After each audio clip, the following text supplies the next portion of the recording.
السلام علیکم ورحمۃ اللہ وبرکاتہ۔ امید ہے کہ تمام احباب خیریت سے ہوں گے۔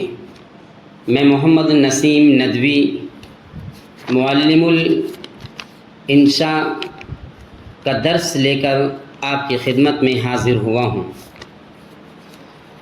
طلبہ عزیز، آپ نے موصوف صفت اور مضاف الیہ کی تقریباً 28 تمرین پڑھ لی ہے۔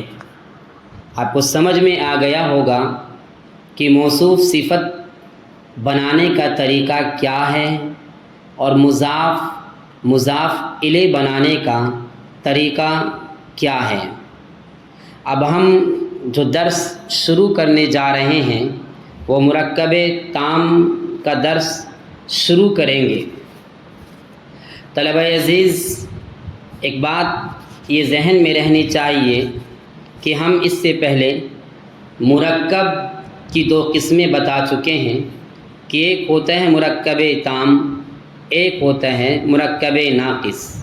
اور مرکب تام کی تعریف یہ کی گئی تھی کہ ایسے مرکب کو کہتے ہیں جس سے کوئی پوری بات سمجھی جائے، یعنی اس سے کوئی خبر، کوئی حکم یا کوئی خواہش معلوم ہو۔ جیسے البستان جمیل، باغ خوبصورت ہے۔ یلعب الولد، لڑکا کھیلتا ہے۔ اور مرکب تام ہی کو جملہ مفیدہ بھی کہتے ہیں۔ جملہ مفیدہ کا اگر پہلا جز اسم ہو تو وہ جملہ اسمیہ کہلاتا ہے۔ اگر پہلا جز فعل ہو تو وہ جملہ فعلیہ کہلاتا ہے۔ اس کی مثالیں دیکھیے۔ جملہ اسمیہ جیسے الولد قائم، لڑکا کھڑا ہے۔ الولد پر الف لام ہے، یہ جملہ اسمیہ ہے، یہ شروع میں آ رہا ہے، اس لیے اس کو جملہ اسمیہ کہیں گے۔ اور اگر آپ کہے الولد یقوم، لڑکا کھڑا ہوتا ہے۔ الولد بھی جملہ اسمیہ ہے، اس لیے کہ شروع میں الف لام ہے ولدن کے اوپر۔ فاطمۃ جالست، فاطمہ بیٹھی ہے، یہ بھی جملہ اسمیہ ہے۔ یا فاطمۃ تجلس، یہ بھی جملہ اسمیہ ہے، فاطمہ بیٹھتی ہے۔ یہ سب جملہ اسمیہ ہیں کیونکہ ان کا پہلا جز اسم ہے۔ یہ ہوئی جملہ اسمیہ کی بات۔ اگر ہم اس کو سمجھیں تو ایسے سمجھ سکتے ہیں کہ اگر شروع میں آپ کوئی ایسا جملہ لائے جس کے اوپر الف لام ہے تو وہ مبتدا ہوگا، اس کے بعد والا جملہ اس کی خبر ہوگا۔ اور اگر آپ کسی بھی نام کو لاتے ہیں اس کے بعد بھی جو جملہ آئے گا وہ اس کی خبر بنے گا، چاہے آپ مفرد کی شکل میں لاؤ، چاہے آپ فعل کی شکل میں لاؤ۔ اب یہاں سے سمجھتے ہیں جملہ فعلیہ۔ جملہ فعلیہ جیسے قام الولد، لڑکا کھڑا ہے۔ آپ یہ بھی کہہ سکتے ہو یقوم الولد، لڑکا کھڑا ہوتا ہے۔ یہ سب جملہ فعلیہ ہیں کیونکہ ان کا پہلا جز فعل ہے۔ جملہ فعلیہ کا بیان درس نمبر 7 میں آئے گا، یعنی کہ آنے والے اگلے سبق میں جو اگلا درس شروع ہوگا، یہ سادس ہے جو سابع آئے گا، اس میں انشاءاللہ آپ جملہ فعلیہ پڑھیں گے۔ ابھی جو یہاں پر بحث ہے، جو ہمیں سمجھنا ہے، وہ جملہ اسمیہ سمجھنا ہے۔ جملہ اسمیہ مبتدا و خبر کہلاتا ہے۔ اس کے پہلے جز کو مبتدا اور دوسرے کو خبر کہتے ہیں۔ جیسے الولد قائم میں الولد مبتدا اور قائم خبر ہے، اور اسی طرح الولد یقوم میں الولد مبتدا اور یقوم اس کی خبر ہے۔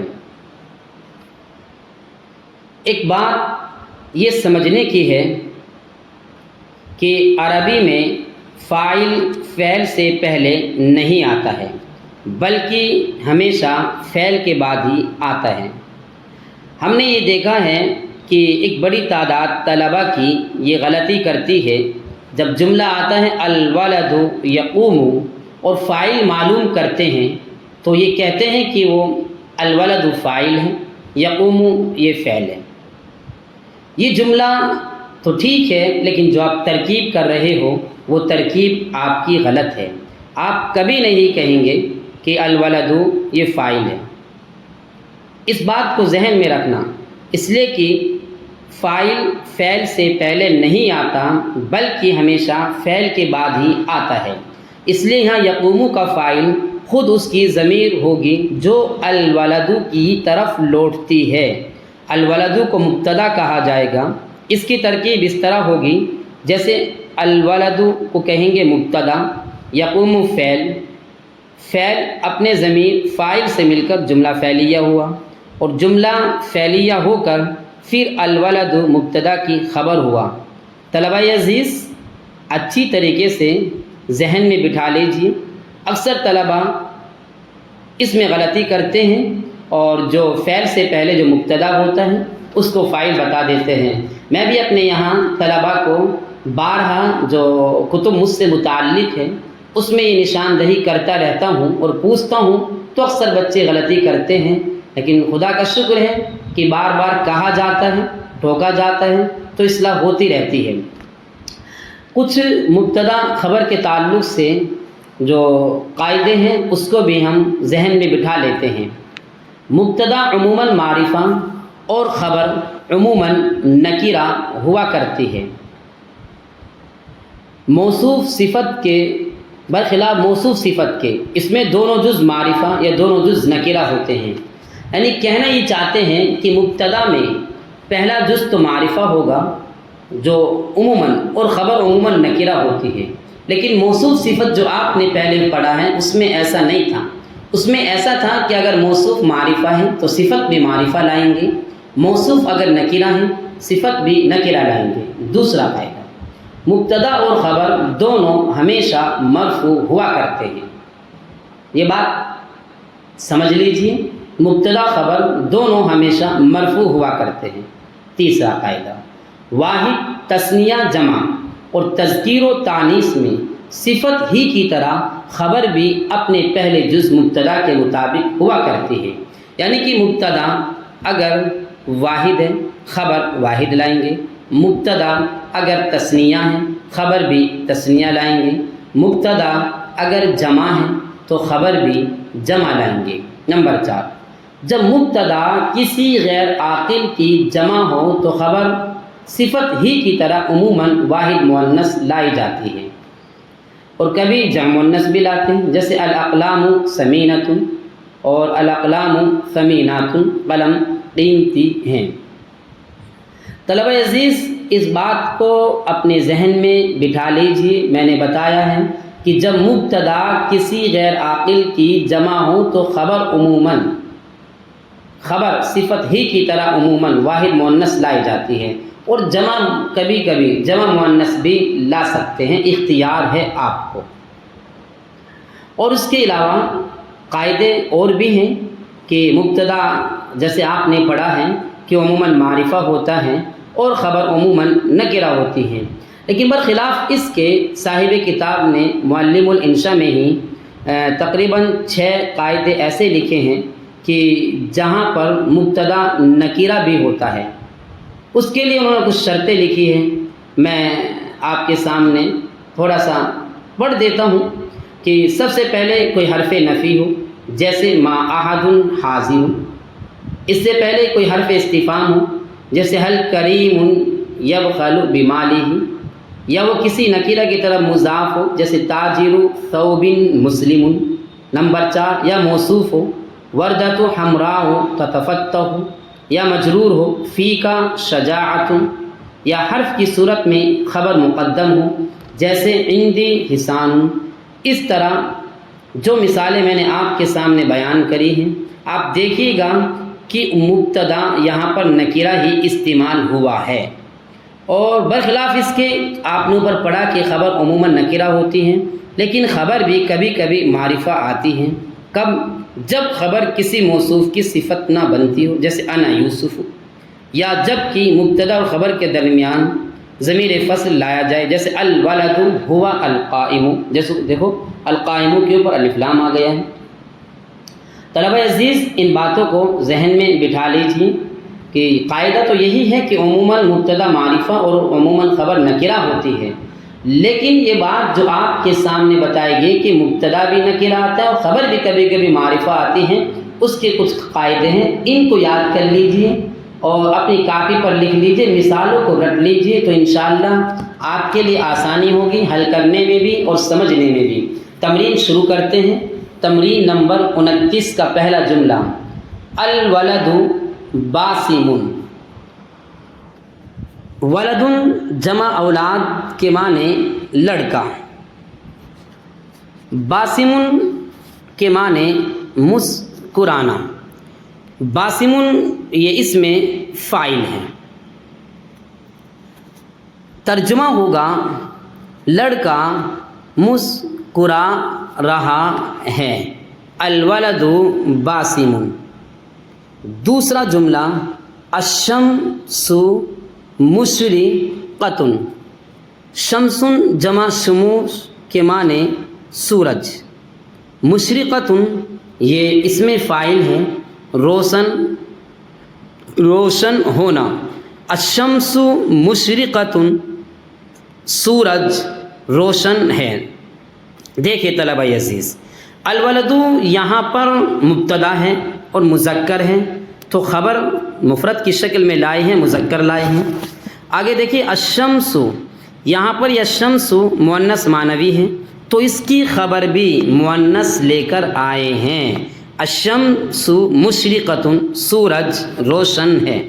تیسرا جملہ، الماء رائق۔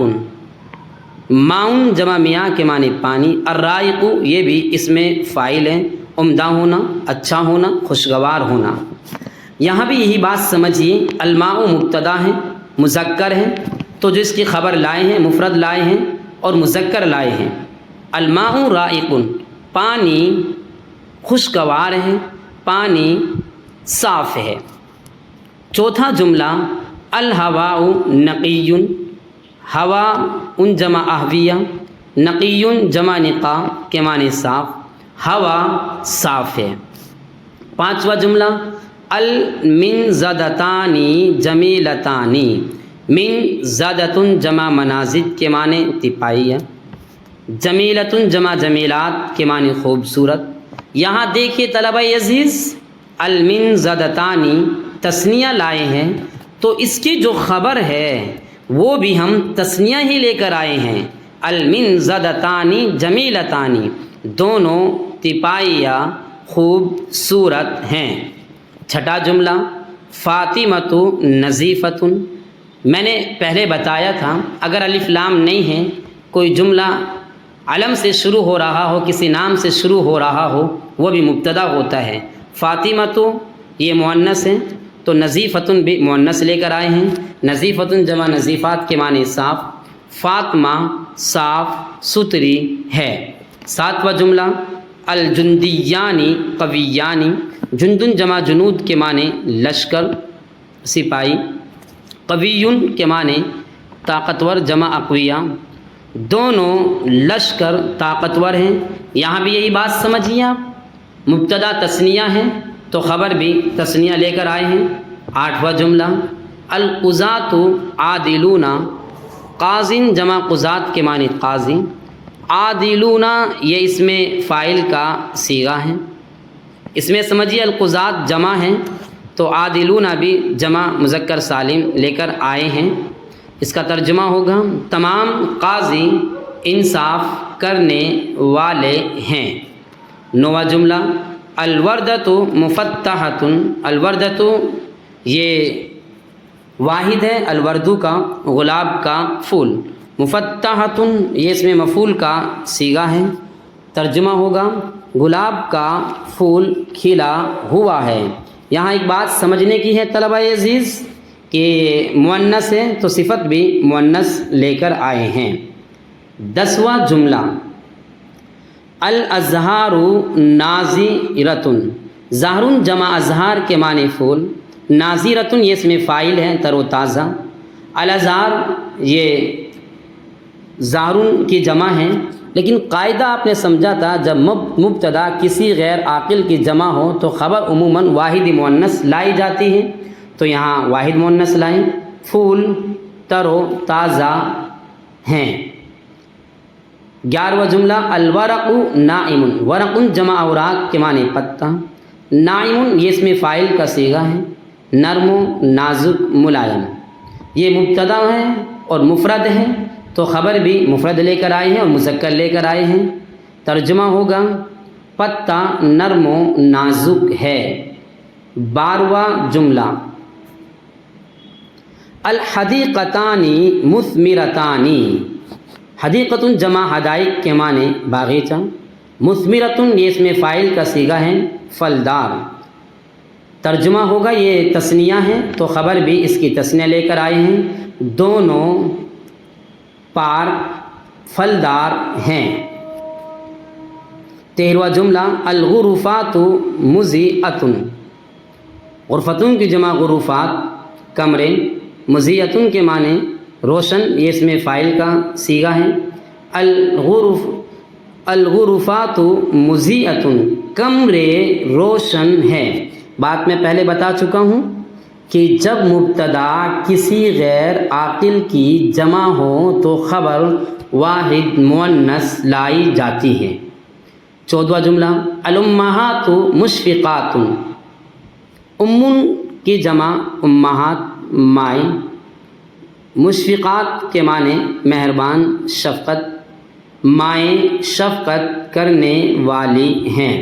15واں جملہ المعلمون جالسون، المعلمون یہ معلموں کی جمع ہے سکھانے والا، اساتذہ، جالسون یہ اسم فاعل کا صیغہ ہے، اساتذہ کرام بیٹھے ہوئے ہیں یہ جمع ہے تو جالسون بھی جمع لے کر آئے ہیں۔ ایسے دیکھیں الرسل صادقون، رسول کی جمع رسول رسول، اور صادقون یہ بھی اسم فاعل کا صیغہ ہے، اور رسول یہاں پر ہم جمع لے کر آئے ہیں تو خبر بھی جمع لائے ہیں، رسول سچے ہیں۔ امید ہے کہ تمام احباب کو یہ درس سمجھ میں آیا ہوگا۔ اس درس میں خاص بات یہی ہے کہ اگر مبتدا مذکر ہے تو خبر بھی مذکر لائیں گے، مبتدا اگر مؤنث ہے تو خبر بھی مؤنث لائیں گے، مبتدا اگر واحد ہے خبر بھی واحد لائیں گے، مبتدا اگر تثنیہ ہے تو خبر بھی تثنیہ لائیں گے، مبتدا اگر جمع ہے تو خبر بھی جمع لائیں گے۔ یہی اس سبق کا خاص قاعدہ ہے۔ آپ اس تمرین کو سمجھیے، محنت کیجیے، کاپی پر لکھیے، انشاءاللہ جلد ہی اگلا درس لے کر آپ کی خدمت میں حاضر ہوں گے۔ السلام علیکم ورحمۃ اللہ وبرکاتہ۔